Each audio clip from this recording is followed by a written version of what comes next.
ఆదిలాబాద్ జిల్లా బోధ్ నియోజకవర్గం కేంద్రంలోని వ్యవసాయ మార్కెట్ యార్డు రాష్ట్ర వ్యవసాయ సహకార శాఖ మంత్రి తుమ్మల నాగేశ్వరరావు జన్మదిన వేడుకల్లో బోధ్ వ్యవసాయ మార్కెట్ కమిటీ చైర్మన్ బొడ్డు గంగారెడ్డి, ఆత్మ చైర్మన్ గొడ్ల రాజు యాదవ్లు రైతులు కాంగ్రెస్ పార్టీ నాయకులతో కలిసి ఘనంగా జరుపుకున్నారు.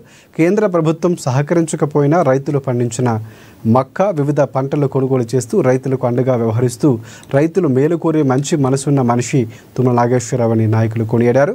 ఇలాంటి జన్మదిన వేడుకలు మరెన్నో జరుపుకోవాలని బోధ్ నియోజకవర్గం కాంగ్రెస్ పార్టీ నాయకుల తరఫున రైతుల తరఫున జన్మదిన శుభాకాంక్షలు తెలిపారు.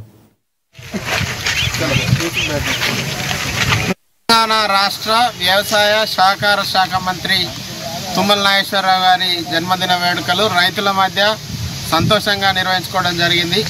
రాష్ట్ర ప్రభుత్వం ప్రజలందరూ సంతోషించే విధంగా కేంద్ర ప్రభుత్వం సహకరించకపోయినా కానీ మార్కెట్ ద్వారా మక్కల్ని జొన్నల్ని కొనుగోలు చేసి రైతులందరికీ మేలు చేస్తూ ఉన్నది.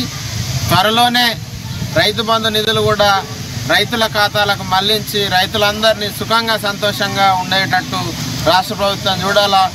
అట్లాగే రాష్ట్ర మంత్రివర్యులు తుమ్మల నాగేశ్వరరావు గారు ఇటువంటి జన్మదిన వేడుకలు మరిన్ని జరుపుకోవాలని బోధ్ నియోజకవర్గ ప్రజల తరఫున మేము శుభాకాంక్షలు తెలియజేస్తాం.